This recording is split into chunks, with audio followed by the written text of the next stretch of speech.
Hola, hola, bienvenidos a Big Left, saludos en Cristo. Hoy día voy a hacer lectura de este libro, La Fronda Aristocrática, que pillé en una de las librerías que hay de libros viejos, donde ahí está lo mejor, ahí está todo, en los libros viejos, librerías que están en la calle San Diego, primera, segunda cuadra, a mano derecha, yendo hacia el sur. Uno va por San Diego, vas a encontrar algunas librerías donde puedes encontrar libros buenos. Esto de la fronda es una palabra francesa que se refería a una onda, porque fue el arma que se ocupó en una insurrección cuando estaba Ana de Austria gobernando como regenta, mientras su hijo Luis XIV era muy pequeño. El hijo Luis XIV gobernó como 60 años Francia, pero en ese momento era muy pequeño y venían saliendo de la guerra de los 30 años, que fue de 1618 a 1648. Y el erario público de todas, o sea, el Imperio Español, el Imperio Habsburgo de Austria, eh, eh, Baviera, etcétera, una serie de eh, lugares que estaban reinados, que estaban por el catolicismo, fueron derrotados en estos 30 años y ganó la alianza donde Francia, siendo católica, apoyó a los, por conveniencias propias, por conveniencias mundanas, apoyó a los protestantes. Eh, Ahí se produjo con la paz de Westfalia el, la independencia de Holanda, la supremacía de los protestantes y el declive de los Habsburgo y finalmente el predominio de los Borbones que se impuso después en la próxima guerra grande, formidable, que fue la guerra por la sucesión al trono español, cuando Carlos II de Habsburgo no tenía descendencia por la endogamia que habían padecido, una endogamia extrema. Entonces eso produjo un problema biológico de no poder reproducirse, además de una serie de taras mentales y físicas de los monarcas españoles finales que fueron perdiendo poderío en Europa. Entonces se produjo una insurrección de la nobleza, sobre todo la parisina, contra esta regencia de Ana de Austria, que a todo esto, estas cosas que uno no entiende, eh, los orígenes de Austria, el mismo nombre lo dice, estaba en contra. Los mismos, esto pasó después en la Primera Guerra Mundial, que estaban primos enfrentados.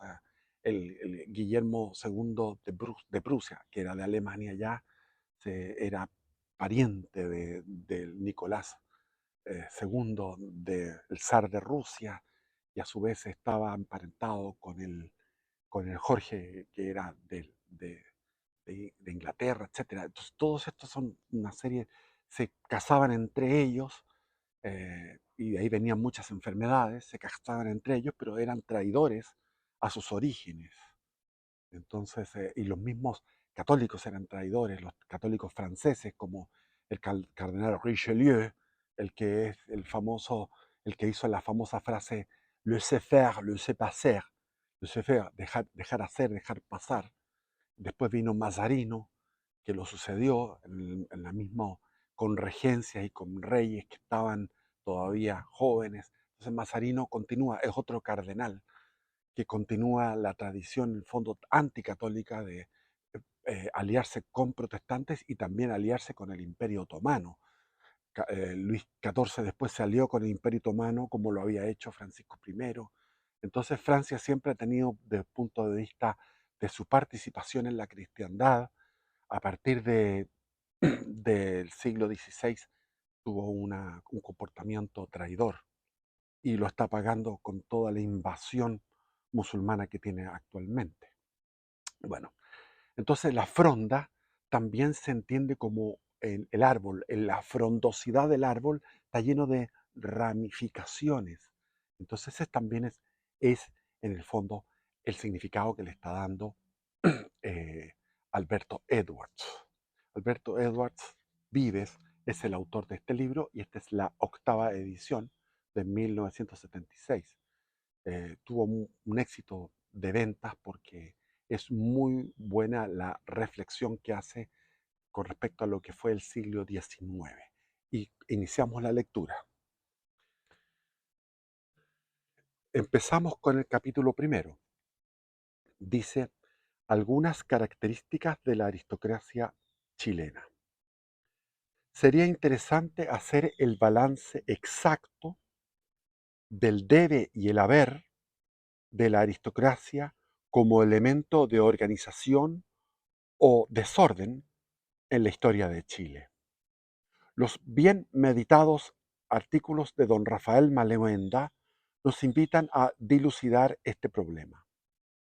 El distinguido escritor ha sido más que justo, benévolo, al juzgar el papel político de la clase alta chilena.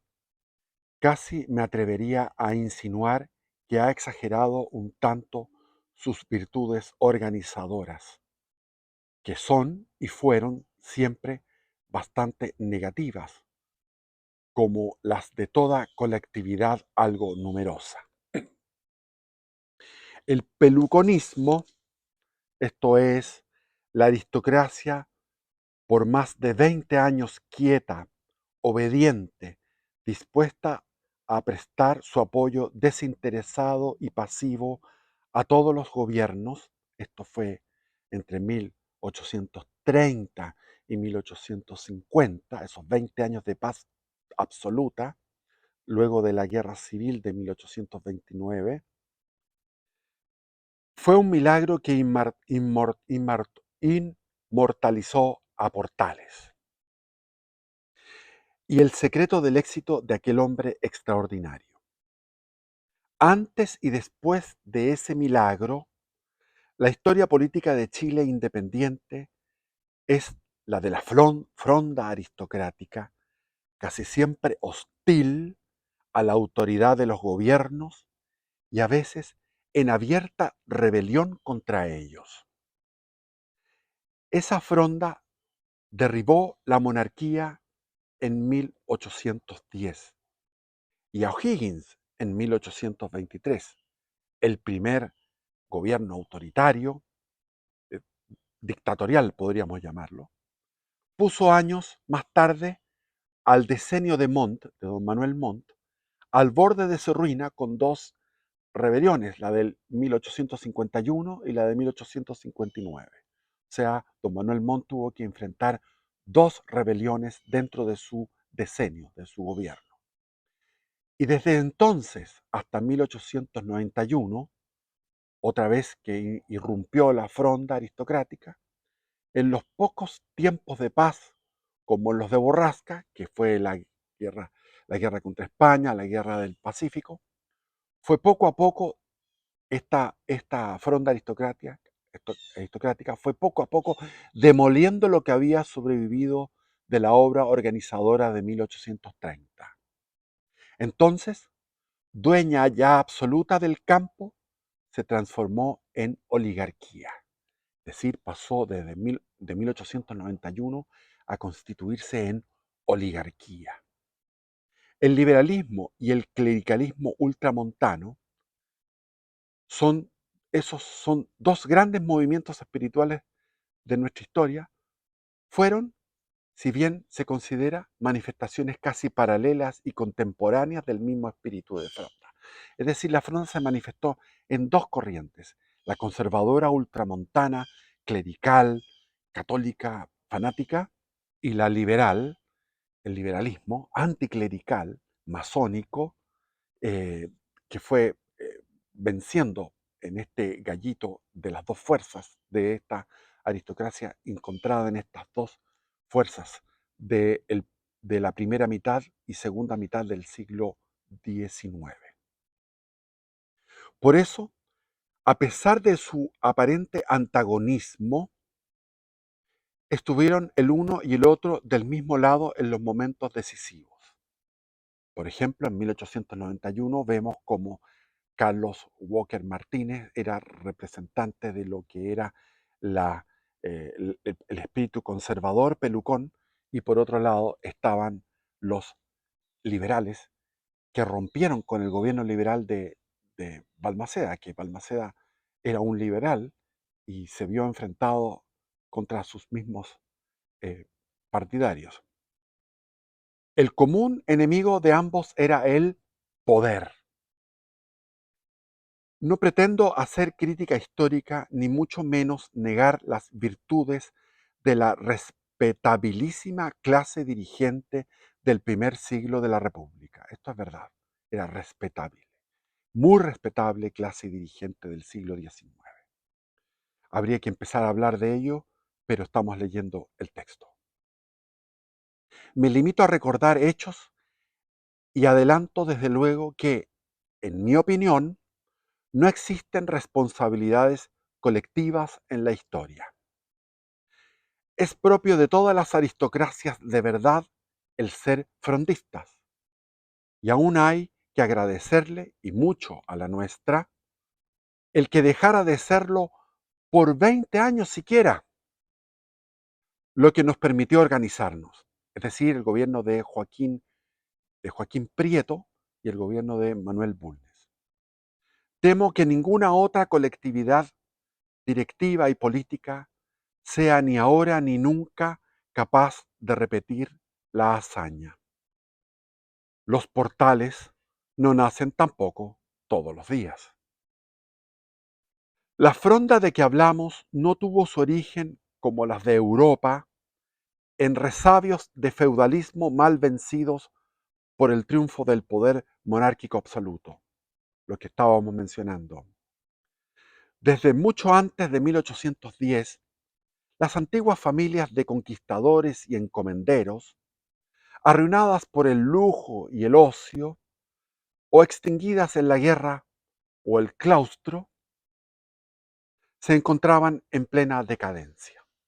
Esto es a comienzos del siglo XVIII. Nuevas estirpes de mercaderes y hombres de trabajo, con solo 3 o 4 generaciones de opulencia y figuración social, las habían lentamente absorbido o desplazado.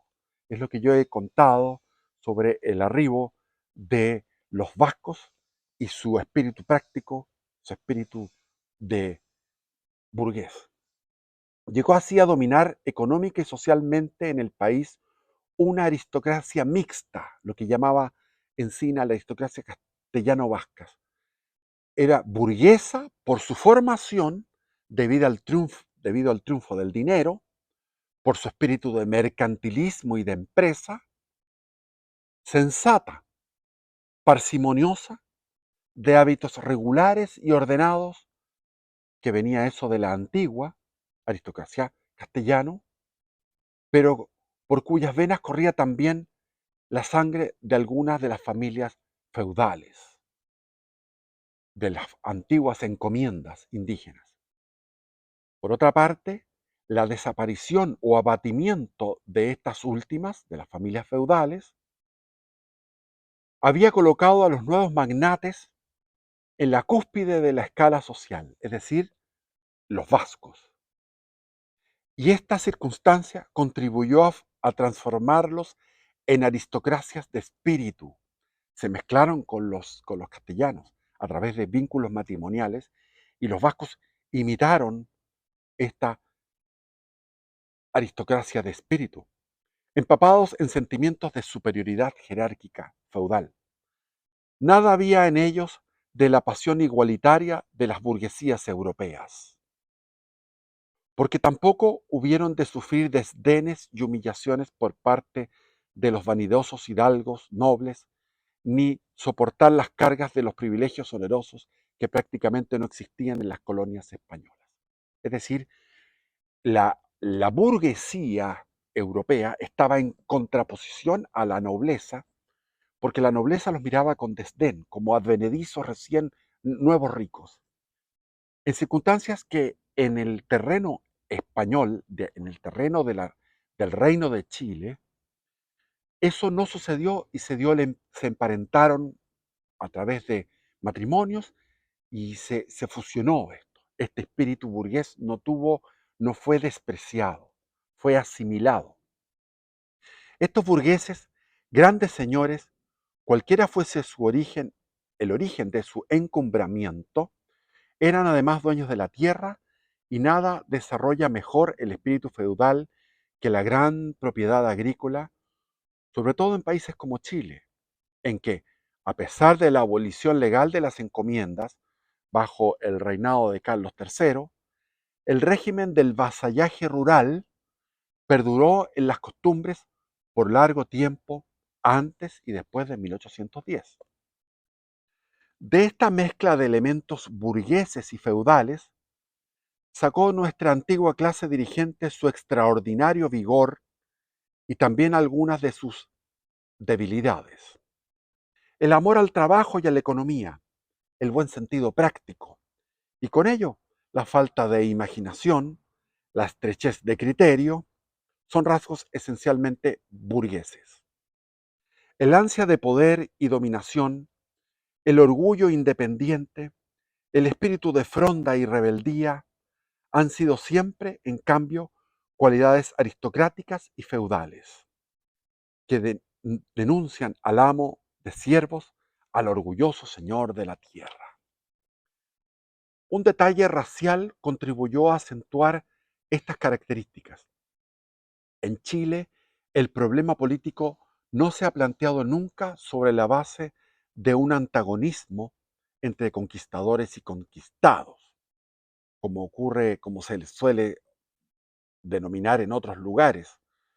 En Chile, los blancos dominaron sin contrapeso, pero al mismo tiempo los indígenas se mezclaron fácilmente y los indígenas tenían una serie de privilegios, fueros, garantías que fueron ocupando su poder económico, constituyendo clases no desfavorecidas, sino que clases que con el arribo del caballo, del metal, con el arribo de la tecnología española, de los frutos, de los árboles frutales, del ganado vacuno, lanar, etcétera, generó en los indígenas una revolución de prosperidad. Pero en España existen poblaciones de diferente índole y aptitudes. En España, al norte, los vascos, los navarros, montañeses, los gallegos, los catalanes, los castellanos viejos, la vieja castellana de Castilla que estaba unida a León. Eran sobrios, laboriosos, económicos y tradicionalistas. Al sur, los andaluces y sus afines, los extremeños, fuertemente teñidos de elementos moriscos, árabes, inclinados a la elegancia y al placer, verbosos, de gran eh, oratoria, imaginativos y sensuales. De allí, en la península, el contraste entre la potencia industrial de las pobres de las provincias del norte y la relativa inferioridad económica de las opulentas tierras semitropicales del mediodía, es decir, las que están eh, colindando con África y las que están colindando con el Mediterráneo y con el sur, con Cádiz, Granada, Sevilla, Córdoba. En España, esas razas o poblaciones tan desigualmente dotadas se encuentran repartidas en provincias diferentes. Su distribución es geográfica. En Chile, ellas vinieron a habitar un mismo territorio, pero no tardaron en separarse también, y aquí se separaron por el rango social. El inmigrante del norte subió a las alturas en fuerza de sus aptitudes superiores. En el sur se hizo pueblo o clase media.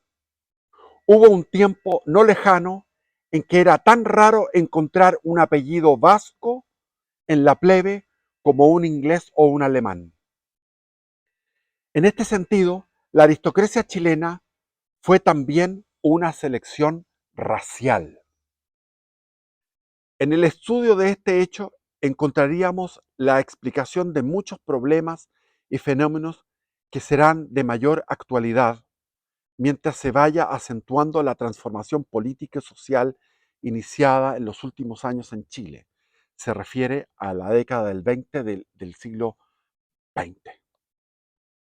Desde las tradiciones de gobierno y la mentalidad de los gobernantes hasta el estilo oficial, pueden cambiar radicalmente aquí más de lo que hoy parece posible suponer. Con el buen sentido y la sobriedad de alma, los vascos y navarros, gallegos y catalanes trajeron también a nuestra aristocracia un espíritu casi selvático de libertad y fronda. Desde la independencia hasta Irarrázaval y su comuna autónoma, algunos de nuestros más trascendentes movimientos políticos remontan por su origen espiritual hasta las raíces del árbol de Guernica, es decir, el árbol de Guernica, es decir, la médula del País Vasco.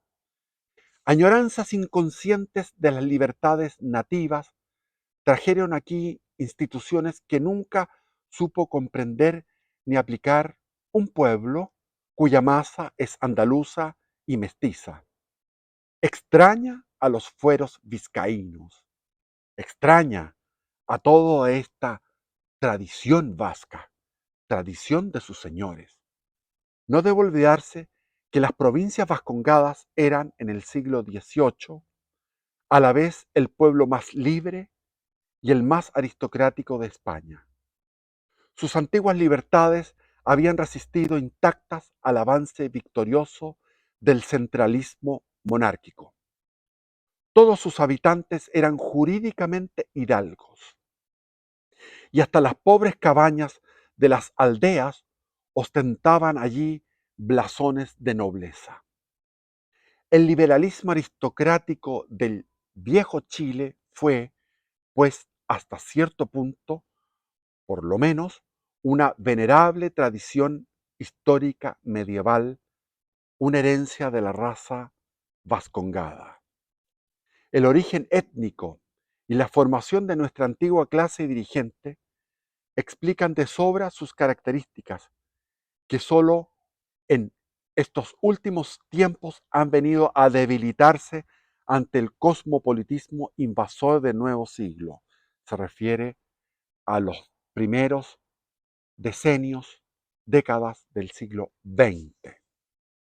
Sus aptitudes económicas, sus virtudes domésticas y prácticas, su religiosidad independiente y puritana, su especial idiosincrasia en que se mezcla el buen sentido burgués con la soberbia aristocrática, la vigorosa cohesión de sus familias, sus cualidades y defectos como elemento de organización política, hicieron de ella un grupo social lleno de originalidad y vigor, único en la confusa historia del primer siglo de la América española independiente.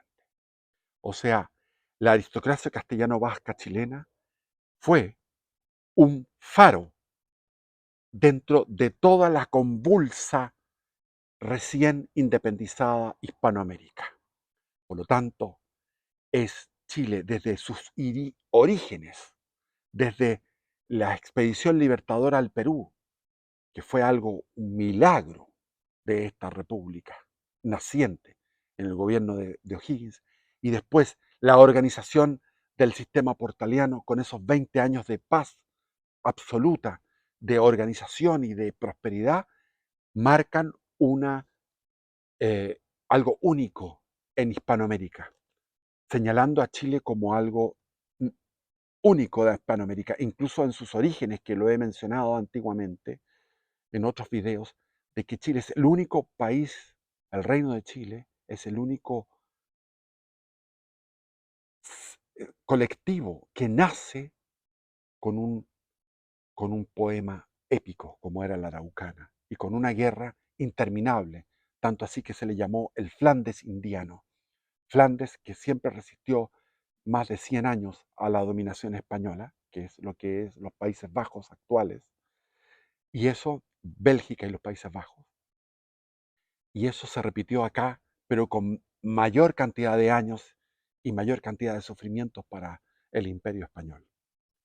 Nos ocuparemos en el próximo capítulo de la situación de esa clase alta social ocupada en el país, al estallar la primera y más trascendental de nuestras frondas aristocráticas, la que dio por resultado la independencia de la República.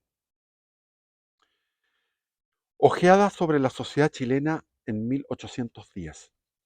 Al iniciarse la Revolución de la Independencia, el Reino de Chile era, de todas las colonias españolas, la de más compacta unidad geográfica y social. Las aristocracias burguesas de otros reinos, de otros virreinatos y capitanías generales, se encontraban divididas por los intereses, las distancias, la diversidad de clima y hasta por las tendencias espirituales y la organización del trabajo. Aquí, mesetas salubres, cuya fisonomía moral presentaba algunas analogías con la nuestra.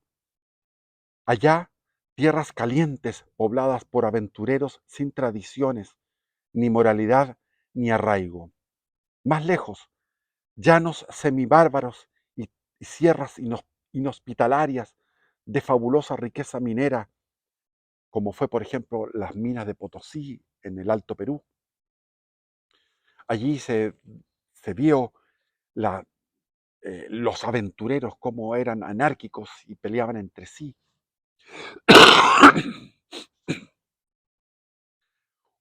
Y la semejanza que existía entre la naturaleza chilena y la península. Tanto así que cuando los castigaban, y esos castigados venían a Chile a cumplir su condena, decían ellos, me han premiado con este castigo porque vengo a una tierra que es tan semejante a la madre patria, es decir, a la península ibérica, en clima, en salubridad, de no tener tanto bicho raro, qué sé yo. Es el clima tropical de la mayoría de los, de las regiones del Imperio Español. Una topografía complicada aislaba todavía más esos centros de desigual cultura y heterogénea idiosincrasia. Es decir, tenemos que ver que Lima comandaba un lugar de grandes sierras después de una costa desértica, grandes sierras, dos sierras con mesetas entre medio y después tienes tú el descenso hacia la selva amazónica. Quito, lo mismo. Bogotá, lo mismo. Es decir, Bogotá tenía, la cordillera de los Andes se separa en tres cordilleras, en el nudo de Pastos, se separa en tres cordilleras.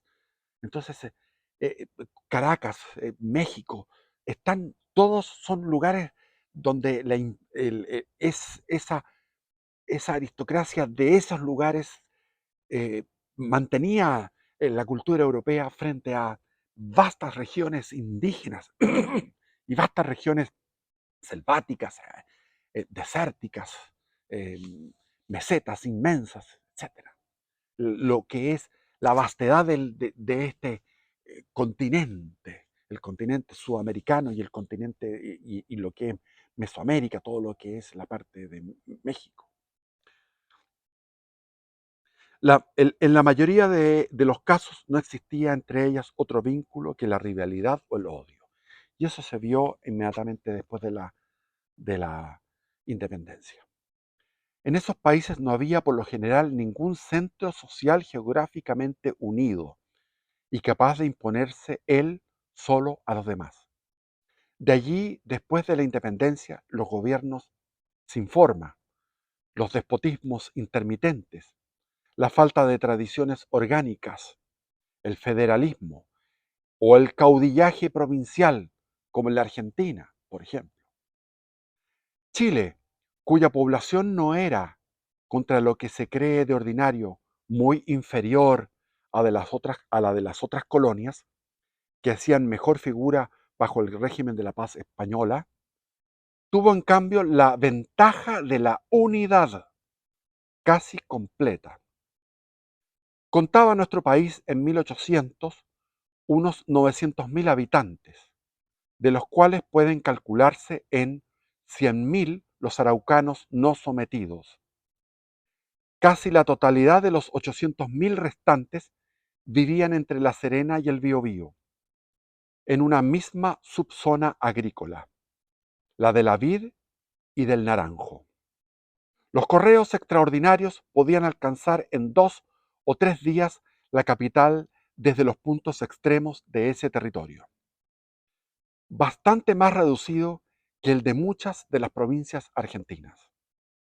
Ya en el siglo XVI, la derrota de Curalaba, el desastre de Curalaba, de García Óñez de Loyola, terrible, que llevó a la destrucción de casi todas las ciudades del sur, ocurrida en plena Araucanía, el 24 de diciembre de 1598, se supo en la capital el día 27. La provincia de Santiago, que se extendía desde el Choapa hasta el Maule, contaba ella sola con 500.000 habitantes y casi toda la riqueza agrícola y comercial del reino. El territorio de Coquimbo, al norte del Choapa, erigido en provincia solo desde 1811, tenía más de 75.000 pobladores y uno de sus más importantes corregimientos, el de Illapel, dependía prácticamente de Santiago. Concepción, entre el Maule y el Biobío, tenía 200.000 habitantes, pero su superioridad social y económica respecto de Santiago era mucho más acentuada todavía. Perdón, su inferioridad social y económica respecto de Santiago era mucho más acentuada todavía que la del norte chico, la de Copiapó, Huasco, La Serena. Más al sur del territorio araucano, porque Chile estaba partido en dos por el territorio araucano no pacificado, las gobernaciones de Valdivia y Chiloé, con 30 o 35.000 habitantes en conjunto, nada podían significar políticamente. La única población de Chile digna de llamarse ciudad era Santiago. Allí estaban concentrados la riqueza y el movimiento comercial del reino, y sus magnates eran dueños de la mayor parte de las propiedades territoriales de algún valor. Con las grandes familias, los magistrados y altos funcionarios de la colonia, reunía Santiago en su seno casi todo lo que podía significar influencia social, tradiciones de cultura y experiencia administrativa. Concepción y La Serena eran poco más que aldeas. La primera de estas poblaciones había de ejercer, sin embargo, Concepción, una cierta influencia en los acontecimientos políticos de los primeros años de la República, sobre todo como metrópoli militar de Chile. La aristocracia burguesa de Santiago no fue ni ha sido nunca guerrera. La reducida y nada opulenta sociedad penquista, vivía, por el contrario, en estrecho contacto con los jefes del ejército que guardaba las fronteras de Arauco. Así, O'Higgins, Freire, Prieto, Bulnes, Cruz, los caudillos armados de la independencia y de la organización de la República, fueron penquistas por nacimiento y por su origen y vinculaciones sociales. La lucha entre el civilismo y la espada, entre la aristocracia y la dictadura, tomó más de una vez la forma de un duelo entre Santiago y Concepción. El papel de La Serena fue mucho más modesto. Aquella sociedad bastante reducida y muy pobre antes de los grandes días mineros del siglo XIX, había resistido por esto mismo a la revolución burguesa que transformara a Santiago durante la centuria anterior. Las viejas familias conquistadoras y encomenderas continuaron dominando allí casi hasta los tiempos de la República. Vivió por tanto La Serena un poco rezagada y fuera del movimiento general. Realista en la época de la independencia, su liberalismo de más tarde tuvo características bien marcadas de espíritu regionalista, de soberbia lugareña. De ahí venían los Edwards, del autor de este libro, los antepasados. Y de ahí llegaron después muchos mineros ingleses a iniciar todo lo que fue la explotación del cobre a comienzos de primera mitad del siglo XIX. Con más población y recursos, su influencia y su actitud frente al movimiento de organización nacional habrían sido más perturbadoras de lo que fueron. En realidad les faltó influencia, recursos, poblamiento, y la insurrección, que fue el año 1859 de Copiapó, producto del enriquecimiento de familias como la familia Osandón, la familia Osa, que eran familias que se enriquecieron, Pedro León Gallo, que se enriquecieron con la explotación de la riqueza de Chañarcillo, el salitre. eh, Desafiaron a Santiago, pero no fue suficiente. Todavía no tenía un desarrollo importante, como después pasó a ser con el salitre. El resto, el resto del país era materia inerte, ganado humano.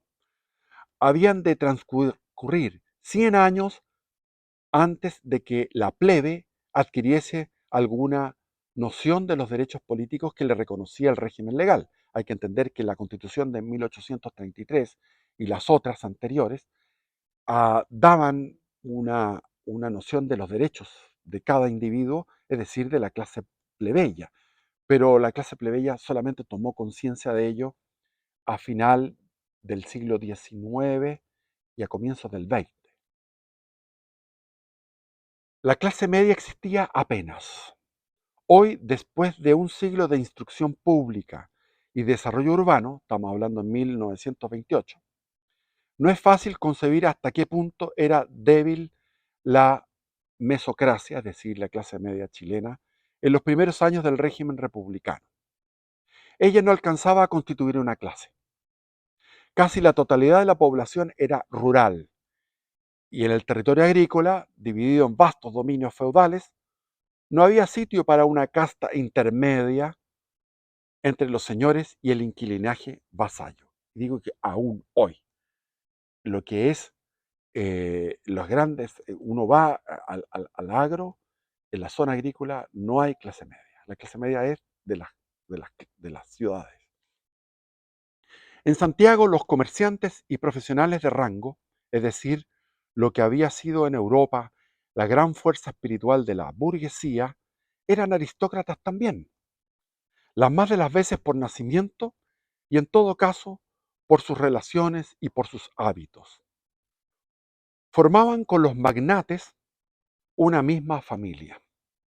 Los mercaderes, industriales y letrados de menor cuantía, los funcionarios y militares subalternos y también en parte el bajo clero, principalmente los frailes, hacían en conjunto una apariencia de clase media muy reducida y sin influencia, pero en la cual hubo a veces de contar la política, pero siempre en pequeña escala y nunca con éxito. La importancia de nuestros antiguos historiadores, la importancia que nuestros antiguos historiadores, es decir, los del siglo XIX, concedieron al pipiolaje, fue una de las muchas fantasías de la época romántica de nuestra literatura histórica. Y en parte también la adaptación infeliz a nuestra sociedad de problemas leídos en autores europeos, pero inaplicables en Chile. Esto del pipiolaje de clase media, este sector de la sociedad rebelde, en lugar de una burguesía real y fuertemente constituida, tuvimos aquí un tipo de excepción, una especie de accidente social que no sabía ni siquiera ubicarse a sí mismo. De ahí el problema de los historiadores que leen doctrinas y las aplican al suelo sin razonar en la especificidad, en lo particular de la historia chilena. En Europa el burgués pudo parecer respetable u odioso, y en todo caso fue un poder independiente y dueño de sí mismo, capaz de triunfar sobre las aristocracias y los plebeyos, y aún de absorber a los unos y de esclavizar a los otros, con su concepto propio de la vida, del Estado, de la sociedad, con sus virtudes y debilidades particulares. Hay en el viejo mundo ciencias, instituciones y hasta filosofía burguesas. La dominación del dinero, el industrialismo, el régimen parlamentario, las monarquías constitucionales, la economía liberal y hasta los derechos del hombre son otros tantos trofeos de la victoria burguesa, no solo en la política y en la organización social, sino hasta en el espíritu de los pensadores. Pero en Chile, no. En Chile, la revolución burguesa se había realizado pacíficamente bajo la colonia. Nuestra alta clase social era ya a la vez aristocracia y burguesía, dando cuando vino la hora de la independencia. O sea, la independencia encontró un grupo cohesionado. La gran contienda entre las viejas castas feudales y el mundo nuevo del capitalismo y de la industria que agitó a Europa durante la primera mitad del siglo XIX no pudo reproducirse en Chile. El problema aquí estaba resuelto. Repito, el problema aquí estaba resuelto. La gran contienda entre las viejas castas feudales y el nuevo mundo del capitalismo, de la industria que agitó a Europa durante la primera mitad del siglo XIX, no pudo reproducirse en Chile porque este problema estaba resuelto. No tuvimos pues en Chile una clase media con orientaciones propias, en el sentido europeo y clásico de la expresión, sino el conjunto de los menos afortunados dentro de las mismas actividades de la clase dirigente. Este grupo social, sin arraigo ni influencias, no solo tenía en contra su insignificancia numérica, la mediocridad de sus aptitudes y la situación ambigua propia de una colectividad en que nadie estaba a su gusto y de la cual pocos querían confesarse miembros, sino que carecía además de independencia, de libertad de acción. Es bueno ahí leer el libro eh, de Blest Gana, Martín Rivas, que muestra la incomodidad de la pertenencia a la pequeña burguesía o a la clase media en el siglo XIX. O se enrolaba en la clientela de los gobiernos o de los magnates o perecía de hambre. O sea, estaban obligados a hacer reverencia a la clase aristocrática. Ahí también está de Stendhal. ¿Cómo se llama esa novela de Stendhal? Rojo y negro. Muy interesante. Muestra cómo en la revista de estos sectores, que le llamaban el medio pelo. Su situación política hubo, pues, de ser por la fuerza subalterna. Su situación política hubo, pues, de ser por la fuerza subalterna, pero no completamente nula. En inglés, la misma palabra sirve para designar el deseo y la envidia. Y Locke nos dice que el excesivo deseo de poseer lo que no se tiene es el origen de la envidia, madre a su vez del odio. Dada la situación especial de la clase media chilena, no es sino muy natural que no mirase con gran benevolencia a una aristocracia a la que no podía subir, deseándolo ardientemente y de la cual se juzgaba desdeñada. De ahí viene que de la clase media surge después el comunismo.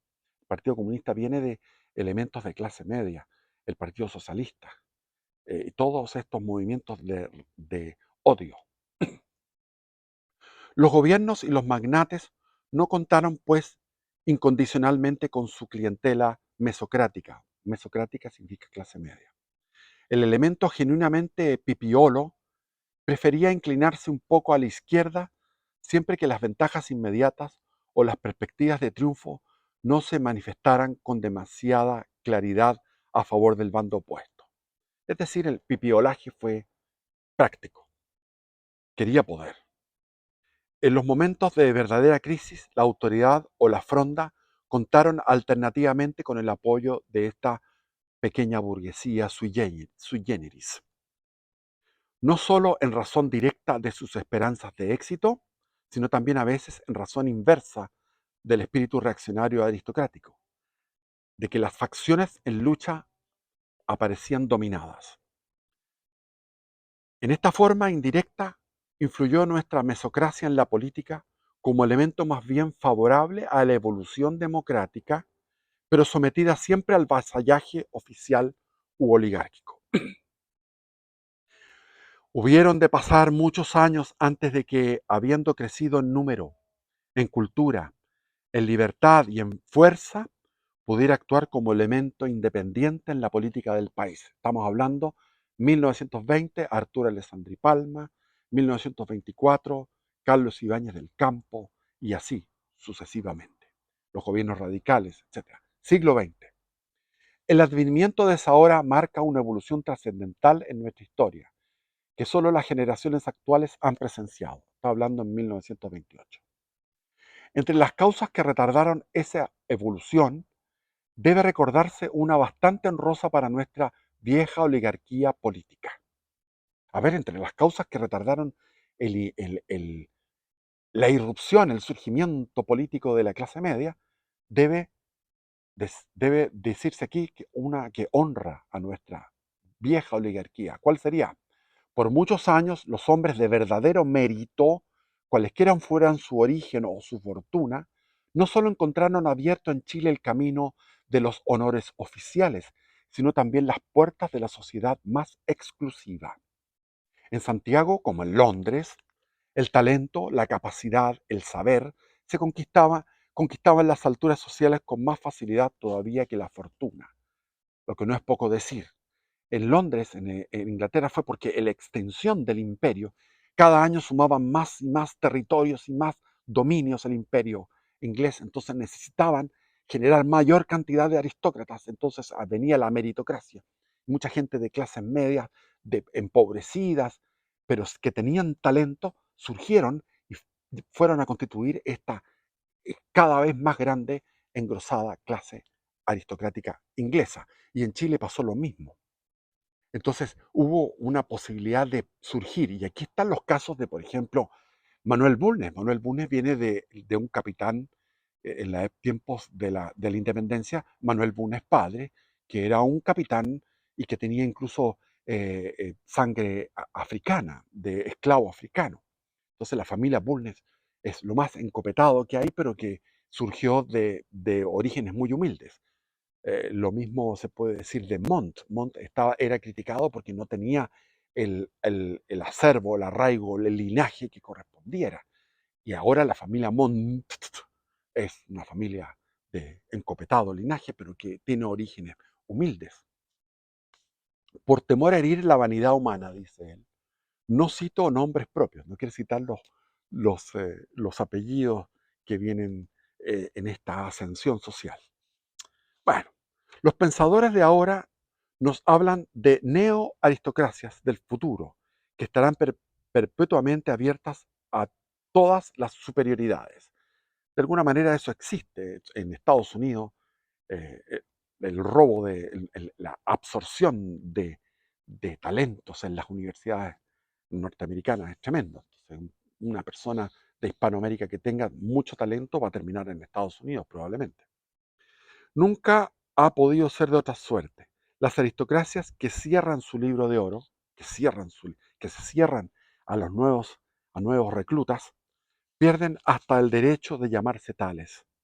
Dejan de ser una selección para convertirse en una casta y firman su sentencia de muerte. Hasta aquí llegamos. Bendiciones y viva Cristo Rey.